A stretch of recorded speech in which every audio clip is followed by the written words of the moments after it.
أعوذ بالله من الشيطان الرجيم. بسم الله الرحمن الرحيم.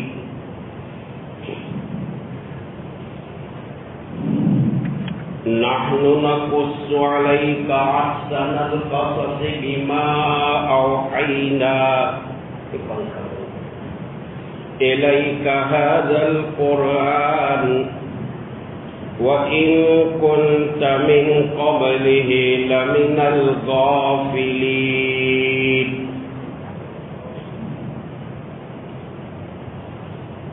ہم آپ کے سامنے بہترین قصہ بیان کرتے ہیں اس قرآن کے ذریعے جو ہم نے آپ کی طرف سے وحی کیا ہے، اور یقیناً اس سے پہلے آپ بے خبر لوگوں میں سے تھے. مدینہ منورہ کے یہودی چند علماء کی شکل میں مکہ معظمہ جناب محمد الرسول اللہ صلی اللہ تعالی علیہ وسلم کی خدمت میں آئے. آنے والے مدینہ منورہ کے ان چند یہود علماء نے رحمت دو عالم صلی اللہ تعالی علیہ وسلم کو آزمانے کے لیے آپ کا ٹیسٹ لیا. فرمایا کہ یا رسول اللہ، آپ سچے نبی ہے تو ہمارے ہونے والے اعتراضات اور سوالات کا جواب دیجئے تو ہم آپ کی نبوت کو اور آپ کی رسالت کو مان لیں گے. سب سے پہلا سوال یہ تھا کہ یوسف علیہ السلام کا قصہ کیا ہے. دوسرے نمبر پر آل یعقوب علیہ السلام کی جو اولاد ہے ملک شام سے مصر کیوں منتقل ہوئی. اور تیسرا سوال بڑا ڈینجر، بڑا خطرناک تھا. یہ تھا کہ یا رسول اللہ، آپ یہ بتائیں کہ وہ کون سے پیغمبر تھے، کون سے پیمبر تھے، کون سے نبی تھے کہ جن کا ایک بیٹا ملک شام سے مصر لایا گیا اور جس کی جدائیگی پر اس بیٹے کا باپ روتا روتا نابینا ہو چکا. میں نے کل بھی یہ بتایا تھا کہ جناب رسول اللہ صلی اللہ علیہ وسلم تو امی تھے. ان واقعات کے بارے میں آپ کو کوئی جانکاری اور نالج نہیں تھا، لیکن مدعی لاکھ برا چاہے تو کیا ہوتا ہے، وہی ہوتا ہے جو منظور خدا ہوتا ہے. جناب رسول اللہ صلی اللہ علیہ وسلم کے اوپر اللہ نے وحی کے ذریعے یہ پیغام بھیجا اور یوسف علیہ السلام کے واقعے کو آپ نے تفصیلاً اس انداز میں مدینہ منورہ کے یہود علماء کے سامنے آپ نے اس پیغام کو، دستاویزات کو، پروف کو رکھا کہ یہودی علماء نے اپنی انگلیاں اپنے منہ اور دانتوں پر دبائی اور ماننا پڑا کہ محمد رسول اللہ صلی اللہ علیہ وسلم سچے نبی ہے اور جس کا تعلق وحی کے ساتھ ہے اور اللہ نے وحی کے ذریعے آپ کو خبر دی ہے. اللہ فرماتے ہیں کہ عرب کے یہودیوں کو جواب دینا تھا زبان عربی میں تاکہ میرے نبوی کی نبوت اور رسالت پر وہ لوگ ایمان لے آئے. فرمایا نحن نقص علیک احسن القصص بما اوحینا الیک ھذا القرآن وَإِن كُنتَ مِن قَبْلِهِ لَمِنَ الْغَافِلِينَ. وحی کے ذریعے اللہ نے پورے واقعات کو بیان کر دیا تاکہ یہ لوگ میرے نبی کی نبوت کے اوپر ایمان لے آئے. آگے فرمایا اذ قال یوسف لأبيه يا أبت إني رأيت 11 كوكبا والشمس والقمر رأيتهم لي ساجدين. جبکہ یوسف علیہ السلام نے اپنے ابا سے فرمایا، اے میرے ابا، میں نے 11 ستاروں کو دیکھا، چاند سورج کو دیکھا جو میرے لیے سجدہ کرتے ہیں. حضرت یوسف علیہ السلام کا خواب، جن کو انگلش میں ڈریم کہتے ہیں، یاد رکھو کہ نبی کا خواب وہی ہوتا ہے. حضرت عائشہ رضی اللہ تعالیٰ عنہ فرمایا کرتی تھی، آقا کو نبوت ملنے سے 6 مہینے پہلے تو خواب دکھائے گئے. خواب کا مستقل ایک سبجیکٹ، ایک فن ہے، اور اللہ جسے چاہتا ہے وہ دے دیتا ہے. حضرت یوسف علیہ السلام کا بچپنا تھا، چائے کا زمانہ تھا، کم سینی کا عالم تھا. اپنے ابا یعقوب علیہ السلام کے سامنے اس پیغام کو رکھا کہ ابا ابا، میں نے تو خواب دیکھا ہے. پوچھا بیٹا تو نے کیا خواب دیکھا؟ ابا میں نے 11 ستاروں کو دیکھا کہ مجھے سجدہ کرتے ہیں، اور چاند سورج کو بھی دیکھا کہ میرے سامنے جھک جاتے ہیں.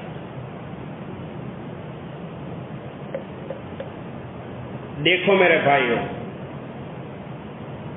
حضرت عبداللہ ابن عباس رضی اللہ تعالیٰ عنہما رئیس المفسرین ہے، فرماتے ہیں 11 ستاروں کا خواب میں دیکھنا یوسف علیہ السلام کے 11 بھائی مراد تھے، اور چاند اور سورج کا دیکھنا ماں باپ مراد تھے. آفتاب سے مراد باپ کو لیا ہے، چاند سے مراد ماں کو لیا ہے. میں نے کل بھی بتایا تھا، یعقوب علیہ السلام کی 2 عورت تھی. پہلے نمبر پر لیا بنت لیان، جن کے پیٹ سے اللہ نے 10 بیٹے دیے تھے. جب لیا کا انتقال ہوا تو یعقوب علیہ السلام نے راحیل سے شادی کی، جو یوسف علیہ السلام کی خالہ تھی. ان سے 2 بیٹے دنیا میں وجود میں آئے، ایک یوسف اور بنیامین. تفسیر میں لکھا ہے بنیامین کا انتقال بنیامین کا بورن ہوتا ہے، ولادت و پیدائش ہوتی ہے، اور ماں کا انتقال ہو جاتا ہے. تو 11 بھائیوں کو خواب میں دیکھا. ابا میں نے خواب میں دیکھا کہ 11 ستارے مجھے سجدہ کرتے ہیں، چاند سورج کو بھی دیکھا. یعقوب علیہ السلام نے فرمایا، قال یا بنی لا تقصص رؤیاک علی اخوتک فیکیدوا لک کیدا ان الشیطان للانسان عدو مبین. یعقوب علیہ السلام نے فرمایا، میرے بیٹے یوسف اپنا خواب اپنے بھائیوں کے سامنے بیان نہ کرنا. ہو سکتا ہے کہ تیرے بارے میں کوئی پلان بنا لے، کوئی سوپاری دے دے، کوئی مکر و فریب بنا لے، کوئی دھوکہ مار ڈالنے کا پلان بنا لے.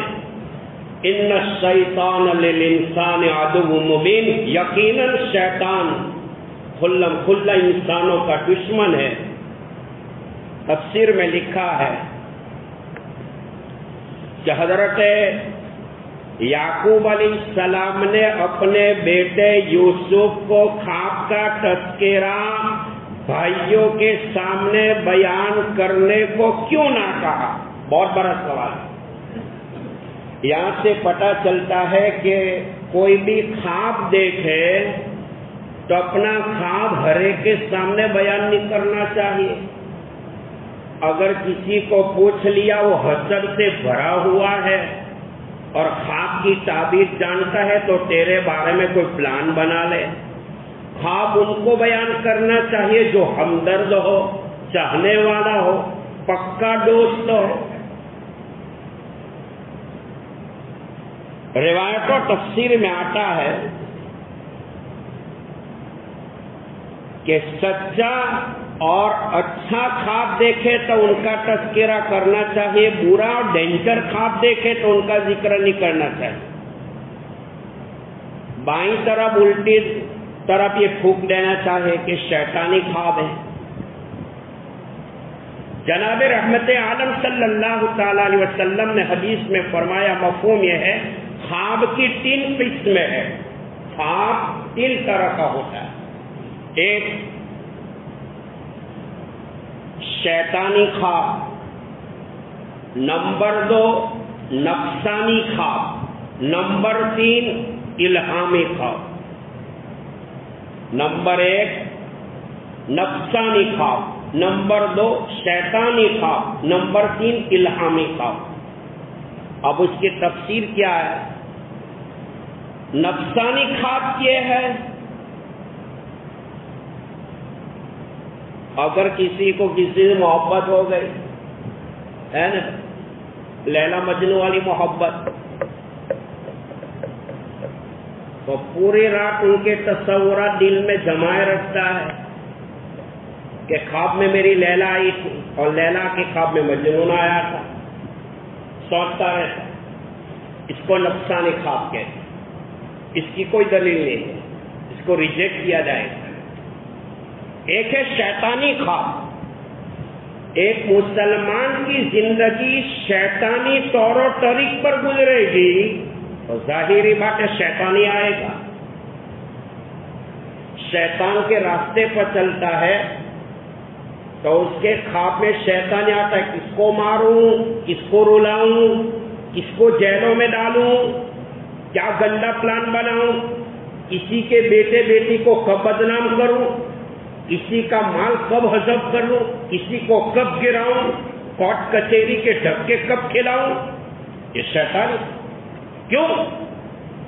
ان کی زندگی شیطانی طور و طریق پر گزرتی ہے تو شیطان خواب میں آتا ہے، شیطان ان کا ڈائریکشن دیتا ہے، اور شیطان ایمان والے کو صحیح ڈائریکشن نہیں دیتا ہے بھائی، نہیں، وہ اونڈا الٹا ہی ڈائریکشن دیتا ہے کہ میں تو ڈوبا ان کو لے کے ڈوبوں۔ نمبر 3 الہامی خواب، یہ سچا خواب ہے، اللہ کی طرف سے مومن کے قلب میں جو بات ڈالی جاتی ہے، القاء کی جاتی ہے، یہ سچا خواب۔ حدیث پاک میں جناب رحمت آدم صلی اللہ تعالی علیہ وسلم نے ارشاد فرمایا، لم یبق من النبوۃ الا المبشرات، اے میرے صحابہ آئندہ نبوت کا کوئی جز باقی نہیں رہے گا۔ مل مبشرات یا رسول اللہ، صحابہ نے پوچھا مبشرات سے مراد کیا ہے؟ فرمایا مومن کا سچا خواب، یہ نبوت کا جز ایک کری ہے، 40واں 46واں 49واں 50واں 70واں جز ہے۔ روایت و تفسیر میں آتا ہے نبوت کے جز کی ایک معمولی کری ہے، نبوت نہیں ہے۔ دیکھو میرے بھائی، نبوت کا دروازہ بند، بولتے نہیں بھائی، قیامت تک کوئی نبی آنے والا، قیامت تک کوئی نئے رسول آنے والے نہیں۔ حدیث میں آپ نے فرمایا انا خاتم النبیین لا نبی بعدی، میں آخری نبی ہوں، میرے بعد کوئی نبی نہیں آئے گا۔ جو دعویٰ کرے وہ جھوٹا ہے، کذاب ہے، واصل جہنم۔ قیامت سے پہلے بہت دعوے کرنے والے آئیں گے، دیکھو ابھی بھی تو چند سال پہلے آیا تھا، اللہ رحم فرما رہا ہے۔ رات کے اندھیروں کی طرح، جیسے رات میں اندھیرا پھیلتا ہے ایسے دنیا میں فتنے نمودار ہوتے ہیں، ایک کے بعد دوسرا، دوسرے کے بعد تیسرا، تیسرے کے بعد چوتھا۔ نبوت کا دروازہ بند، قیامت تک کوئی نبی آنے والے نہیں، کوئی نہیں۔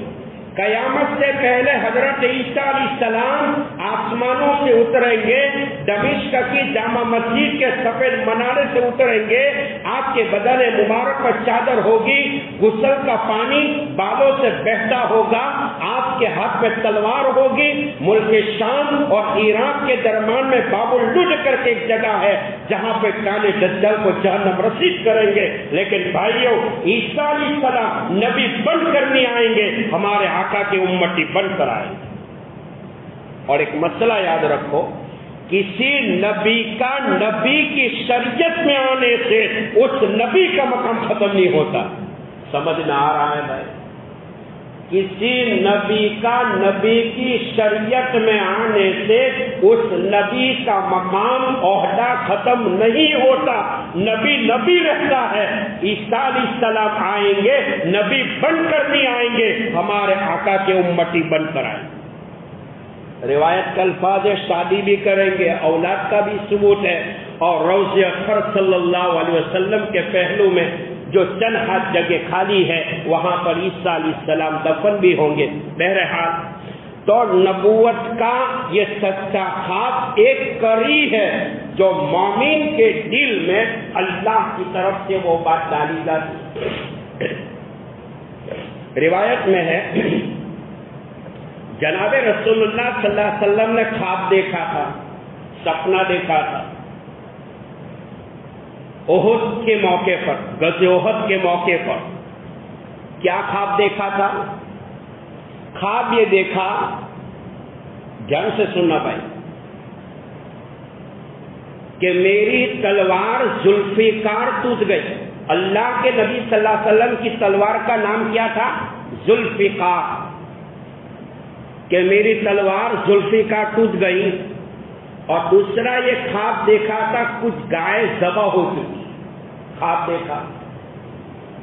اب خواب کیا ہے، تعبیر کیا ہے؟ میرے استاد محترم کی زبان سے راندر جامعہ حسینیہ میں یہ سورہ یوسف چل رہی تھی تو استاد محترم نے خواب بیان کیا تھا۔ خواب کی تعبیر کے بہت بڑے امام علامہ محمد ابن سیرین علیہ رحمہ، ان کے پاس ایک آدمی آیا اور کہا حضرت میں نے تو خواب دیکھا ہے۔ اچھا کیا خواب دیکھا؟ میں خواب کی حالت میں قرآن پہ پیشاب کر رہا ہوں۔ خواب بڑا خطرناک۔ علامہ محمد ابن سیرین نے جواب دیا کہ تیری اولاد میں ایک بچہ حافظ قرآن بنے گا۔ خواب کیا تھا، تعبیر کیا نہیں۔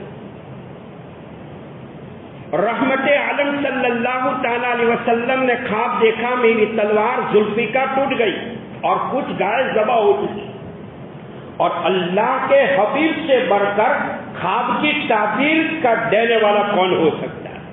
اللہ نے کامل طور پر دین دیا تھا، کامل طور پر شریعت دی تھی، کامل طور پر عقل دی تھی، کامل طور پر علم بھی دیا تھا۔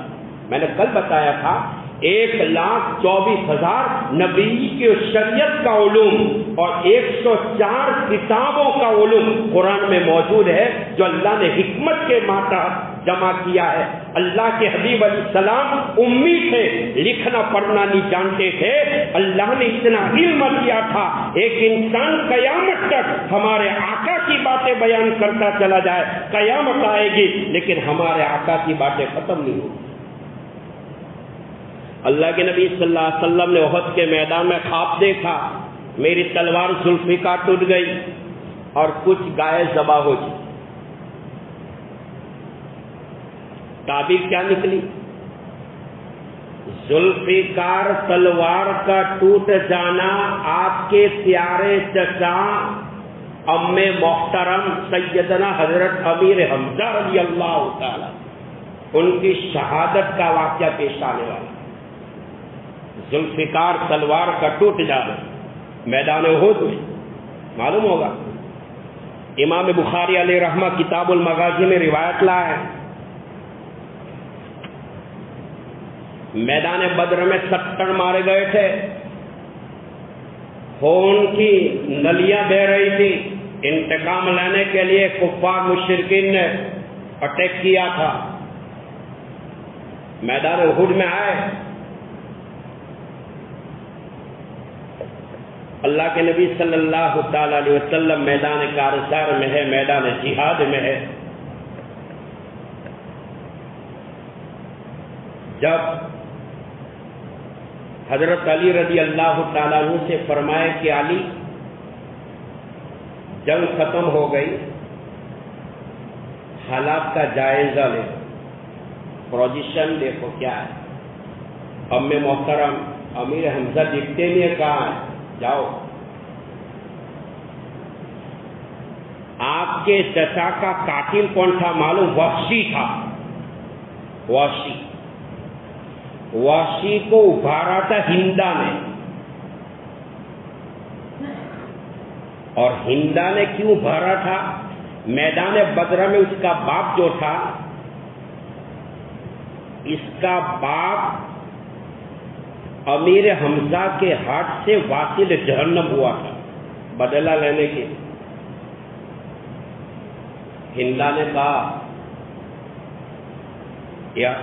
اے وحشی، محمد کے چچا کا کلیجہ اگر تو کاٹ کر کے لے آئے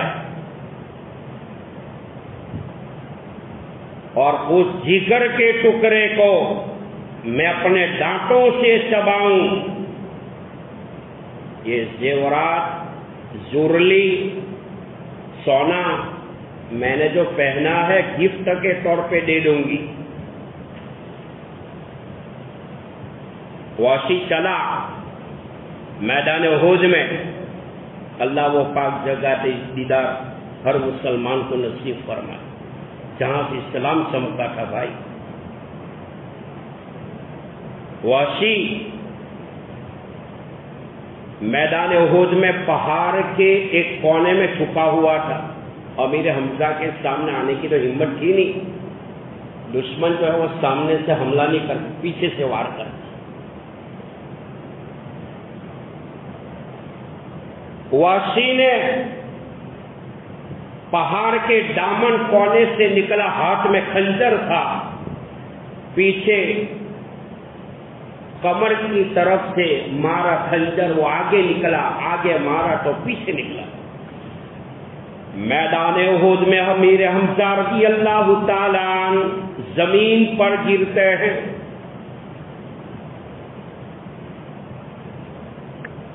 جان نکل گئی۔ وحشی نے امیر حمزہ کی لاش کو گھسیٹا، ایک کونے میں لے گیا، پھر کیا کیا معلوم؟ پہلے تو گلا کاٹا، دونوں ہاتھ کاٹے، بازوؤں سے ہاتھوں کو جدا کیا، پیر کاٹے، ہاتھ پیروں کی انگلیوں کو کاٹا، جگر کو نکالا، سینے پر بیٹھا، پیٹ کی انتڑیاں نکالی، آنکھیں نکالی، ناک کاٹی، زبان کو کاٹا، ہاتھ پیروں کو کاٹا، کان کاٹے۔ تاریخی روایت ہے وحشی نے امیر حمزہ کی پیشاب کی جگہ کو بھی کاٹا تھا۔ رونے کا مقام ہے۔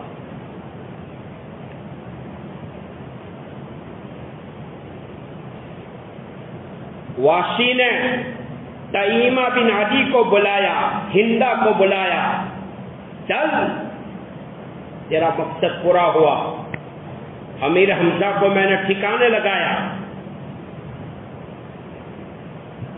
ہندا نے امیر حمزہ کے جگر کو، کلیجے کو زبان سے چبایا ہے، چبایا نہیں جاتا تھا، 11 ٹکڑوں کا ہار تھا۔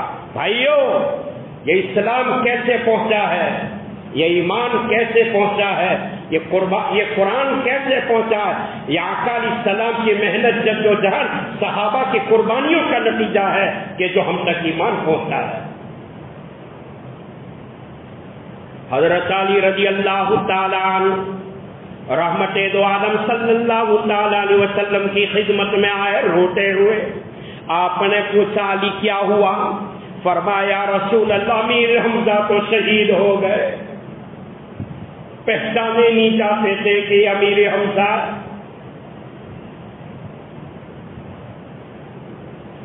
واشی نے امیر حمزہ کے گوشت کا قیمہ بھی بنایا تھا۔ حضرت علی رضی اللہ تعالیٰ عنہ کے فرمان پر رحمت عالم صلی اللہ علیہ وسلم اپنے محترم کی شہید ہونے کی جگہ پر آئے، پیارے چچا کی باڈی کو دیکھا کہ آپ کی آنکھوں، رحمت والی آنکھوں سے آنسو کے قطرات ٹپکتے تھے، تھم نہیں رہے تھے۔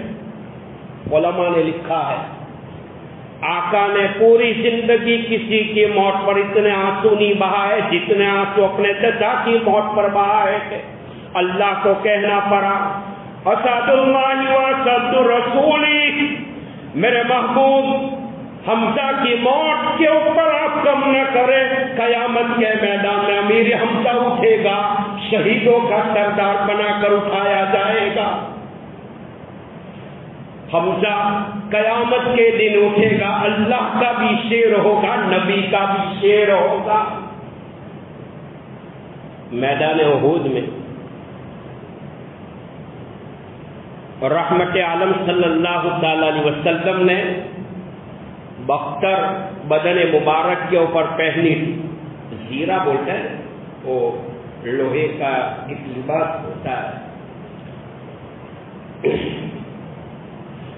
ایک دشمن اسلام نے پتھر مارا رحمت تو عالم صلی اللہ تعالی علیہ وسلم کے اوپر میدان احد میں۔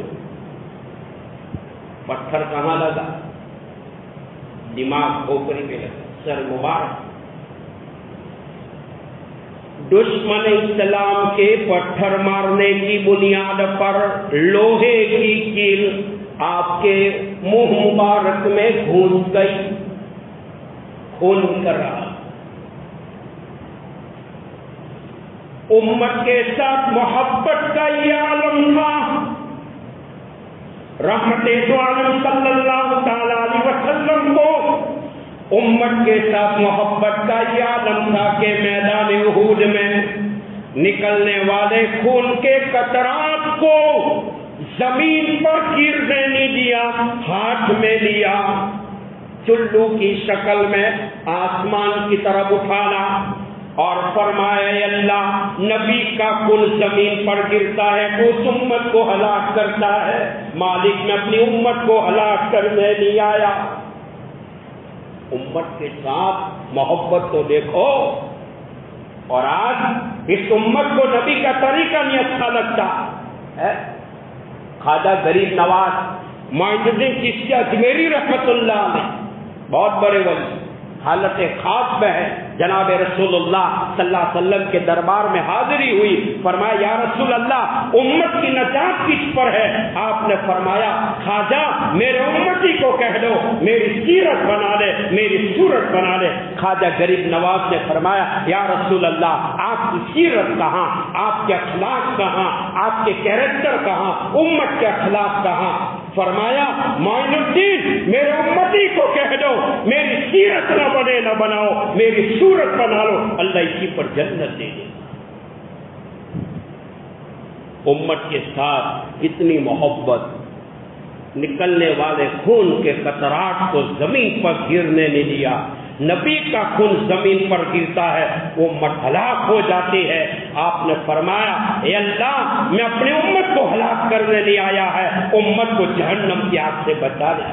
طائف کا واقعہ پڑھ لیں، طائف کا واقعہ حضرت عائشہ رضی اللہ تعالیٰ عنہ نے ایک مرتبہ پوچھا یا رسول اللہ دین کے معاملے میں سب سے زیادہ تکلیف کا سامنا آپ کو کہاں کرنا پڑا؟ آپ نے فرمایا یا عائشہ طائف کے موقع پر اہل طائف نے نبی کو جو مارا تھا، موت کے بستر پر خدا کے نبی طائف کی تکلیف کو موت کے بستر پر بھی محسوس کرتا ہے۔ وہ بڑے لطفہ جن کے سایہ کو گلشن ترستے تھے، طائف میں جسم پہ پتھر برستے تھے، وہ بازو غریبوں کو سہارا دیتے تھے، پیانے والے پتھر جھیلتے تھے، دعا مانگی، الہی قوم کو چشم بصیرت دے، کرم کر ان پر، انہیں نور ہدایت دے، جہالت ہی نے رکھا ہے صداقت کے خلاف ان کو، بیچارے بے خبر انجان ہے، کر دے معاف ان کو، الہی کرم کر کسان طائف کے مکینوں پر، پھول برسا پتھروں والی زمینوں پر۔ روایتوں میں آتا ہے مکہ مکرمہ جب فتح ہوا، مشرکین مکہ کفار یہ سمجھتے تھے یہ صحابہ ہماری گوشت کی بوٹی کے ٹکڑے کریں گے، ہمارے آقا کے اخلاق دیکھو۔ اہل قریش سے فرمایا ڈنکے کی چوٹ پر، اے قوم قریش میں تمہارے ساتھ کیا سلوک کروں؟ فرمایا اے قریش، آج ہم پر تم میں جس نے تلوار چلائی تھی محمد ان کو سینوں سے لگانے آیا ہے، جو سینوں میں خنجر گھونپتے تھے محمد ان کو سینوں سے چمٹانے آیا ہے، جو پیغام موت بن کر حملہ آور ہوتا تھا محمد ان کو زندگی گزارنے کا پیغام دیتا۔ میں بدلہ تو کیا لوں، جاؤ تم سب کے سب آزاد ہو، میں نے تم سب کو معاف کیا۔ اللہ کے نبی صلی اللہ علیہ وسلم میدان احد میں، کہاں پہ؟ میدان احد میں بختر مبارک لوہے کی ٹوپی آپ کے سر مبارک پر، اور دشمنی سلام کے پتھر مارنے کی بنیاد پر لوہے کی کیل آپ کے منہ مبارک میں گھس گئی، خون بہ رہا تھا۔ ایک صحابی آئے اور اپنا منہ آقا علیہ السلام کے منہ کے قریب میں لے گئے، کیل نکالنے کی کوشش کرتے کرتے آپ کا خون مبارک اس صحابی کے پیٹ میں پہنچا۔ آپ نے فرمایا اے صحابی، جس انسان کے خون میں، جس انسان کے پیٹ میں نبی کا خون جاتا ہے اللہ اس پر جہنم کو حرام کر دے۔ بات چل رہی تھی حضرت یوسف علیہ السلام نے جو خواب دیکھا تھا، ابا 11 ستاروں کو دیکھا مجھے سجدہ کرتے ہیں، دوسرا یہ خواب دیکھا چاند سورج کو دیکھا مجھے سجدہ کرتے ہیں۔ تفسیر میں آتا ہے یوسف علیہ السلام کا ایک وقت وہ آیا کہ مصر کی حکومت جب آپ کو ملی ہے، 11 بھائی آپ کے دربار میں آپ کے سامنے جھک گئے تھے، چاند سورج کو دیکھا، مصر کی حکومت یوسف علیہ السلام کے ہاتھ میں جب آئی تو اپنے ماں باپ کو بھی سجدے کی حالت میں دیکھا۔ لیکن یہاں پر ایک مسئلہ یاد رکھو، پہلے نبی کی شریعت میں سجدہ تعظیمی جائز تھا، برابر سننا بھائی، پہلے نبیوں کی شریعت میں سجدہ تعظیمی جائز تھا۔ ہماری شریعت میں سجدہ تعظیمی ہو، سجدہ عبادت ہو، کس کے نام کا ہوگا؟ اللہ کے نام کا ہوگا، اللہ کے نام کا ہوگا، اللہ کے لیے سجدہ ہوگا، کیونکہ آخری شریعت ہے آپ علیہ السلام کی۔ آقا علیہ السلام نے امت کو شرک اور شرک کے ذرائع سے بھی اس امت کو بچایا ہے۔ قرآن کی تفسیر وَكَذَلِكَ يَجْتَبِيكَ رَبُّكَ وَيُعَلِّمُكَ مِن تَأْوِيلِ الْأَحَادِيثِ، اے یوسف تیرا رب تیرا انتخاب کرے گا۔ کیا انتخاب کرے گا؟ یوسف بھائی لوگ تجھے کنویں میں ڈالیں گے، لیکن اللہ کی ذات وہ ہے جب ایک وقت آئے گا انعامات سے تجھے مالا مال کرے گا، تیرا اللہ احسانات سے تجھے مالا مال کرے گا۔ وَكَذَلِكَ يَجْتَبِيكَ رَبُّكَ وَيُعَلِّمُكَ مِن تَأْوِيلِ الْأَحَادِيثِ، اللہ تجھے خواب کی تعبیر کا بھی علم دے گا، جیسے تیرے باپ دادا کو اللہ نے خواب کی تعبیر کا علم دیا اور فرمایا وَيُتِمُّ نِعْمَتَهُ، اللہ تجھے عطا نبوت عطا کرے گا۔ وقت آئے گا بھائی تجھے ملا ختم کرنے کا پلان بنا رہے، ایک وقت آئے گا اللہ تجھے مصر پہنچائے گا، مصر کا بادشاہ بنائے گا۔ وقت آئے گا، ایک وقت آئے گا کہ مصر کی زمین پر مصر کی حکومت بھی دے گا، مال بھی دے گا، عزت بھی دے گا، دولت بھی دے گا، اور اللہ تجھے نبوت کے تاج سے بھی مالا مال کرے گا۔ ان ربک علیم حکیم، تیرا رب جانتا ہے اور حکمت والا ہے۔ اللہ کے لیے تجھے نبی بنانا، مصر کی حکومت دینا اور عزت دینا، یہ کوئی چیز نہیں ہے، اللہ جو چاہے وہ کرتا ہے، حکیم ہے، حکیم کا کوئی حکمت سے خالی نہیں ہوتا۔ اللہ عمل کی توفیق عطا فرمائے۔ وآخر دعوانا الحمدللہ رب العالمین۔ میرے بھائیو، دو چند منٹ رو رو کر اپنے لیے، امت کے لیے دعا کریں۔ یہ کورونا بیماری جو پھیلی ہوئی ہے، روزانہ دن بدن لوگوں کی موت کی خبر آتی ہے، دنیا سے جانا ہے، لیکن اللہ بری موت سے اللہ ہم سب کی حفاظت کرے۔ بسم اللہ الرحمن الرحیم۔ جزا اللہ عنا محمد صلی اللہ علیہ وسلم ما هو اہلہ۔ یا اللہ یا اللہ یا اللہ یا اللہ، اے خالق کے مالک، اے خالق کے مالک، اے خالق کے مالک، اے خالق کے مالک، اے خالق کے مالک، اے پیدا کرنے والے اللہ، روزی کا دینے والا اللہ، عزت کا دینے والے اللہ، ذلت کا دینے والے اللہ، اے اللہ تو بادشاہوں کا بادشاہ ہے اللہ، تو آقاؤں کا آقا ہے اللہ، تو مولاؤں کا مولا ہے اللہ، تو حاکموں کا حاکم ہے اللہ۔ اے اللہ، ساری دنیا پر تیری حکومت ہے، آسمانوں پر تیری حکومت، دنیا میں تیری حکومت، زمینوں کی تہ میں تیری حکومت۔ اے اللہ، تیری حکومت جنت پر بھی ہے، جہنم پر بھی ہے۔ اے اللہ، تجھ سے بڑھ کر معاف کرنے والا کوئی نہیں، اور ہم سے بڑھ کر گناہ کرنے والا کوئی نہیں۔ یا اللہ یا اللہ یا اللہ، اے پاک پروردگار عالم، تو ہمارے گناہوں کو نہ دے، ہماری غداریت کو نہ دے، ہماری ناشکری کو نہ دے، اے اللہ ہماری بغاوتوں کو نہ دے۔ اے اللہ اے اللہ اے اللہ، میدان احد کی نبی کی تکلیف کا تجھے واسطہ ہے۔ اے اللہ، تو نے قرآن میں ہمیں کمزور کہا ہے، ایمان کے اعتبار سے بڑے کمزور ہے، اخلاق معاملات کے اعتبار سے بڑے کمزور ہیں۔ اے اللہ، تقوی کی کسوٹی پر ہمارا ایمان، ہمارا امتحان نہ لینا، ایمان کی کسوٹی پر تو ہمارا امتحان نہ لینا، اخلاق کی کسوٹی پر یا اللہ تو ہمارا امتحان نہ لینا۔ مولا، ایسی بیماری پھیلی ہوئی ہے اللہ، لوگوں کی موت کی خبریں ہمارے کانوں میں آتی ہے اللہ، ہمارے جیب پیسوں سے خالی ہے، کتنے مسلمان بیچارے گھروں میں پڑے ہیں جن کے پاس دواؤں کے پیسے نہیں ہے اللہ۔ یا اللہ یا اللہ یا اللہ، بیٹا روتا ہے تو ماں کو بھی ترس آ جاتا ہے۔ یا اللہ، رمضان کا مبارک مہینہ ہے، تیرے در کے فقیر ہے، سامنے تیرا پاک قرآن ہے۔ یا اللہ، پوری امت اور امت مسلمہ کی طرف سے معافی مانگتے ہیں۔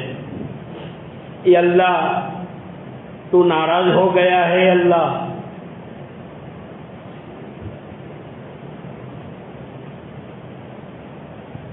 اے اللہ، جبل رحمت کے نیچے حجۃ الوداع کے موقع پر جمعہ کا دن تھا، دعا کی قبولیت کا وقت تھا، عصر کے بعد کا وقت تھا، مغرب سے پہلے دعا کی قبولیت کی گھڑی جو تیرے محبوب نے کہا تھا، جبکہ آقا اپنی اونٹنی پہ سوار تھے کہ یا اللہ، تیرا نبی ہلاک کرنے والی بیماریوں سے تیری پناہ چاہتا ہے۔